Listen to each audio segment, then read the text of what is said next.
welcome to Cindy's Library. This is Cindy, and today I want to say I did it. I finally got through Emma again. It took me a while. Not sure, well, there are several possible reasons why. I don't know that it starts out, well, at least it took me a while to become fully engaged and invested in it. So, Emma is the story of, well, Emma Woodhouse. She seems to have everything. She is pretty, her father dotes on her, she lives in one of the nicest houses in the neighborhood. She is an heiress in her own right, so whatever happens to the house Hartfield, she is still left with, I want to say, 20,000 as her portion, which, if you are familiar at all with Jane Austen's other books, that is not an insignificant amount. So she is quite set up for life, quite happy overall, it seems. She does worry about her father, who himself is very much a worrier. He hardly ever goes out. He is worried that the littlest thing could become some gigantic deadly disease and danger. But she is quite patient with him, and to be fair, he also is clearly not in great health. He is a hypochondriac, but he honestly is not in the best of health. And I'll give her credit, she is devoted to him, and she pretty much does about everything to ensure his comfort and happiness. Now, in this book, of course, we meet a cast of characters. There is Mr. and Mrs. Weston, Miss Taylor, who was Emma's governess and then companion for many years. Mr. Weston has a son who has been adopted and being raised by the Churchills. He's even taken their names. He's never come since he's left, but his father especially is anxious for his son to visit. So there's things about that. With Miss Taylor gone and now Miss Weston, Emma befriends Harriet Smith, a girl from the local school. No one quite knows who she is.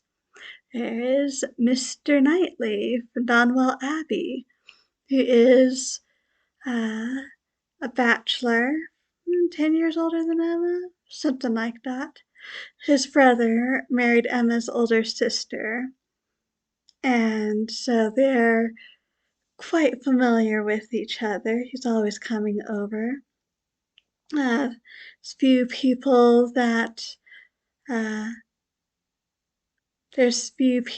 Mr. Woodhouse likes more than Mr. Knightley, except for Miss Taylor, now Mrs. Weston, and Emma, of course, and his other daughter, but she's in London with her husband since he's a barrister.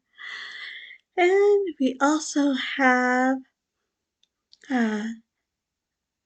Mrs. Bates, the widow of an old curate there. Anyway, with her husband dead probably for some time, he's fallen on hard times, as has her single daughter, Miss Bates. They have a niece. Well, Miss Bates has a niece. Mrs. Bates has a granddaughter. Guess Mrs. Bates had a son. Was in the army, killed, wife died very early.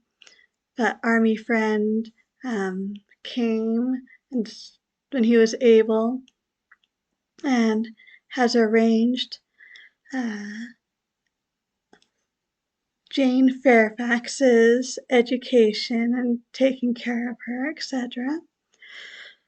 But her destiny, unlike that of Frank Churchill, inheriting the Churchill fortune, they're childless, I believe. Jane, she has no position in society. She's been given an excellent education, but also with the idea she'll have to become a governess since the Colonel Campbell won't be able to provide for her forever, and certainly Mrs. and Miss Bates won't be able to either. So you have that contrast between our three characters who are roughly the same age: Emma Woodhouse, Frank Churchill, and Jane Fairfax. Adding to all of these policies, the recently arrived and relatively young Mr. Elton as rector, and things become quite interesting very soon. I am still of the opinion I don't entirely like Emma. To be fair, Jane Austen thought a lot of people wouldn't like Emma. Biggest reason is because Emma, with the best of intentions, she likes to dominate Highbury society, and she mostly does. She dominates Harriet and tries to mold her. And I would be Jane Fairfax or Harriet Smith in this book. Probably close, well, a combination of them, certainly personality-wise. Quieter. They're both quieter. Harriet's cheerful enough, but she's easily overshadowed. In fact, Mrs. Weston, she will occasionally give a comment to Emma, but the only one to really find fault with Emma is Mr. Knightley. Mr. Knightley makes this book totally worth it. And he is amazing. Not perfect, but amazing to be so patient with Emma and her father and everyone else in Highbury. As for Emma herself, like I said, I don't think I can truly like her. But I do appreciate her more after this reading, with everything she does for her father. I mean, she hardly ever leaves her father for more than an hour or two without getting Mrs. Bates or Mrs. Gardner or Miss Gardner at school or someone to be with her father. So I do have a fuller appreciation for Emma now. And as if you're talking about technically, you got a good argument that Emma might be technically the very best of Jane Austen's novel, because in that way it truly is a masterpiece. Everything is technically in front of you of all of the quote unquote mysteries that Emma discovers.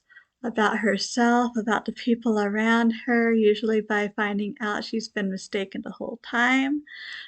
But everything was there for those with eyes to see if they are paying attention.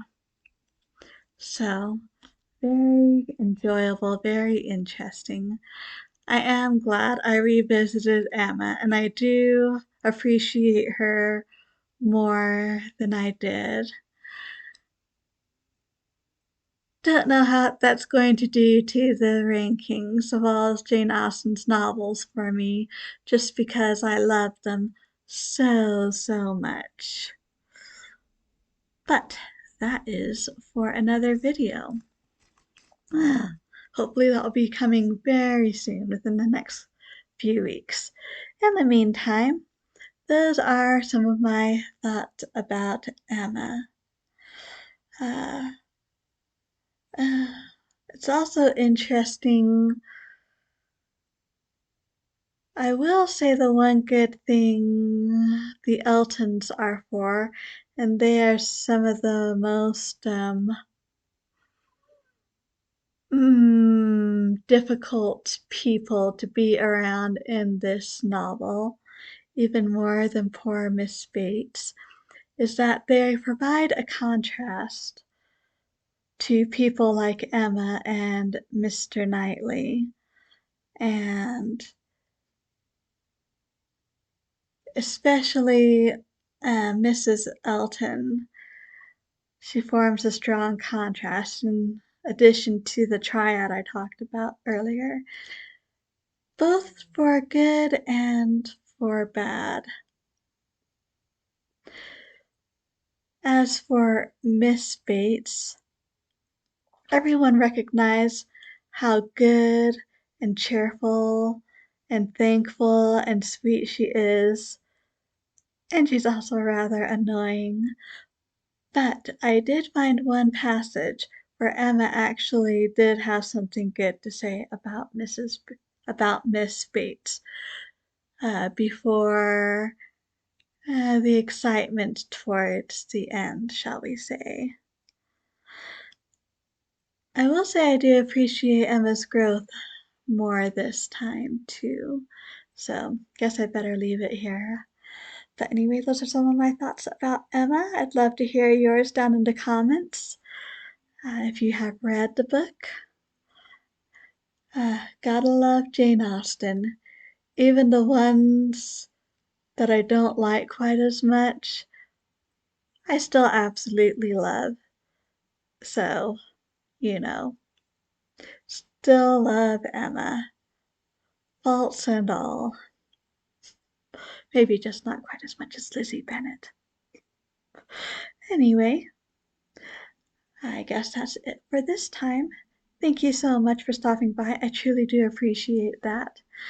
So until next time, I hope we all stay safe and healthy. And as always, happy reading!